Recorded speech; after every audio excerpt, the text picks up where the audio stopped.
Okay, two, and two, and there, and there. Really? My grammatically passionate child just started ranting about when people use their words incorrectly and spell things wrong, like two, and two. So that leads me to public education. Public education is also really important to me. Now, I can't help but notice that education has kind of become the new baby kissing. Anybody else notice this? That every single politician on all spectrums and all political parties say, an education, right? Education's important. It's almost like a box you have to check. And I said that education's important. And, God bless America. Yet, they're still free to cut funding to public education while they say education is important. Here's why public education is important. I mean, public education that is accessible to everybody. This is not something that I like to advertise necessarily, but I actually dropped out of high school. You could say that I am one of those statistics of a high school dropout. I didn't drop out of high school because I became pregnant. Actually, I became pregnant after I dropped out of high school. I dropped out in my 10th grade year because of some serious problems happening at home. And also I wasn't being challenged enough. I was told later that I was a gifted kid who fell through the cracks. So I didn't see the point to school.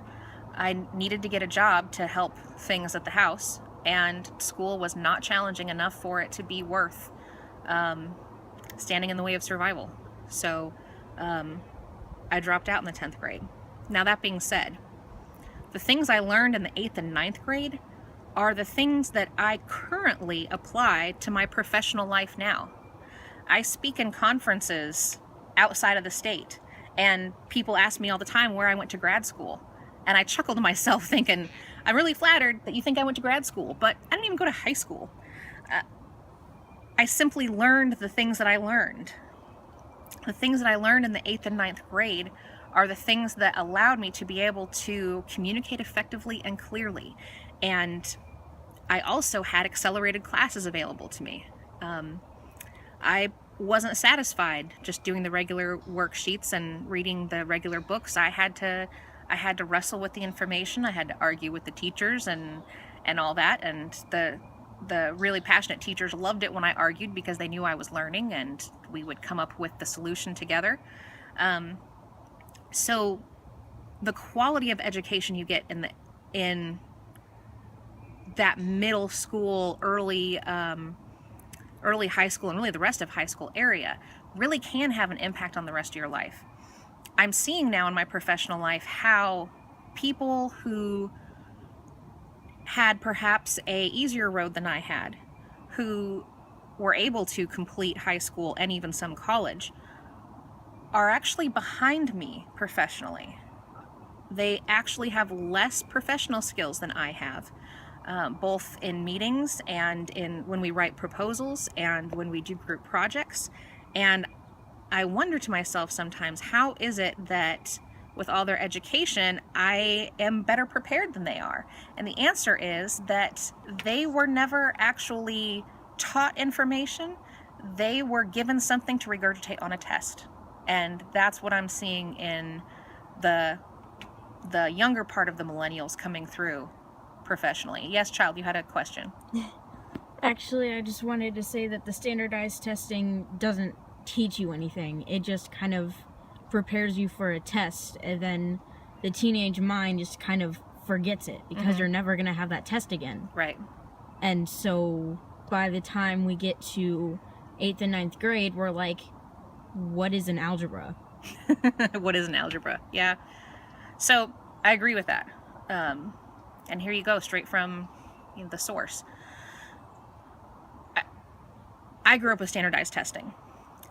But when I was taking standardized testing in elementary school and stuff, it had a different emphasis. We didn't hear anything about standardized testing until the very end of the year when we took the standardized tests, because the standardized test was a measuring tool for studying. It wasn't the central focus of our entire education. And I think that standardized tests were a good idea at the time. It makes sense. I'm really into data. I love a good argument that is backed up by numbers. And I could totally nerd out over a spreadsheet. Love data. And the original intent with standardized testing was to make data-driven decisions, which I think we need to do. However, putting so much emphasis on these standardized tests and measuring the validity of schools and even teachers by these standardized tests has tried to take something that doesn't fit into a box and put it into a very small standardized box, and it's not working. It's just not. No matter how much money we give schools, if we are going to strangle them with standardized tests and micromanage teachers the way we do, we're going to keep having worse problems. They'll just be very expensive problems. Furthermore, I think it's ridiculous that a whole bunch of lawyers in Richmond are making decisions about what should occur in a classroom.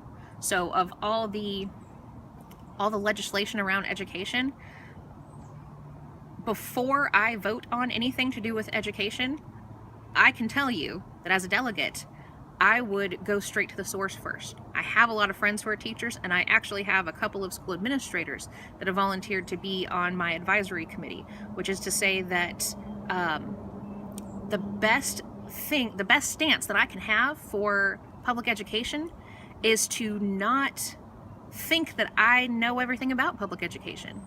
I certainly have insight to public education because I grew up through the public education system.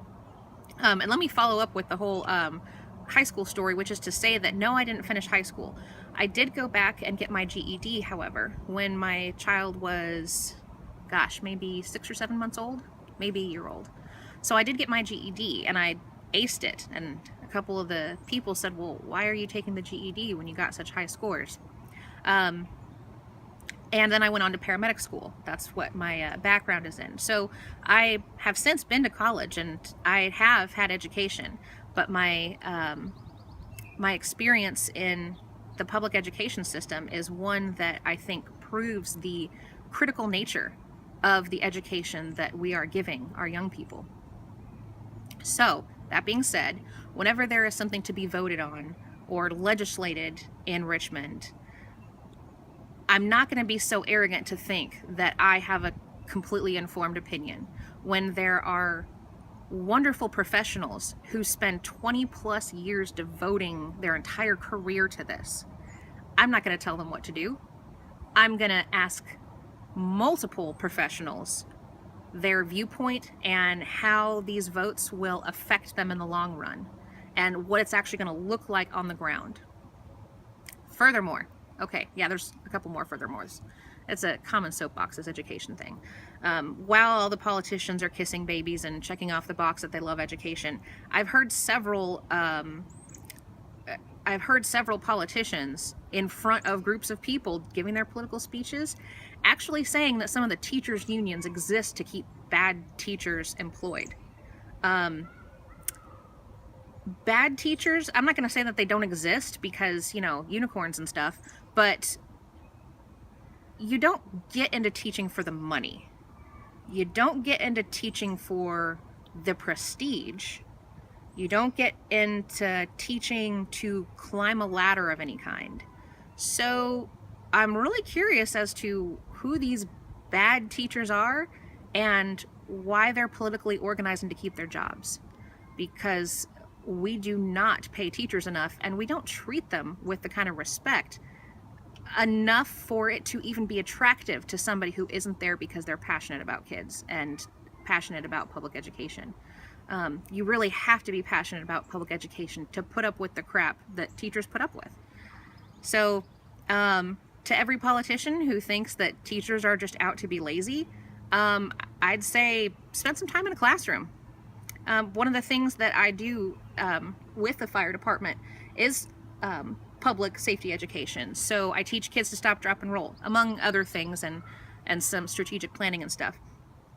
I say stop, drop, and roll. I teach them all about fire safety. So I will actually visit a classroom, sometimes for an entire day. The younger classes, I usually will only be there for about an hour, and I'll teach them about, not playing with matches and stuff. And I've had a lot of opportunity to view a lot of different classrooms and a lot of different teachers. These teachers have, first of all, patience. that goes on for miles. You cannot exist a day in a classroom without patience. And I've got to admit, my public education experience, I only do about an hour at a time per classroom, and I'm glad for that. My first day actually teaching fire safety in the schools, my partner and I came out of the classroom just exhausted, and we said, wow, fighting fire is easier. We said, I would rather run into a burning building any day than have an entire classroom full of fourth graders all to myself all year long. Holy cow, fighting fire is a lot less scary. So these teachers have tons of patience, tons of courage, energy that I can't even fathom. And again, you don't do that for the money. You have to really want to do it. You have to be committed to actually watching young people learn. So to say that they're lazy or that they're the problem with education here is just absurd. It's absurd, it's ill-educated, and it's frankly ignorant. Clearly, these politicians have never been to a classroom if they think that bad teachers are the whole problem with the world. I remember going to a pre-kindergarten class somewhat recently and thinking and telling the fire crew that was with me that preschool teachers should really run emergency management. Like, if you want to recruit somebody for emergency management or crew dynamics, go to a preschool, because, I mean, you want to talk about crowd control. They got 20 small children bouncing all over the place, and they get them in line, they get them listening, they can conduct things to make their brains turn. I mean, shoot, we should all have kindergarten teachers running all of our campaigns, because they could run the world.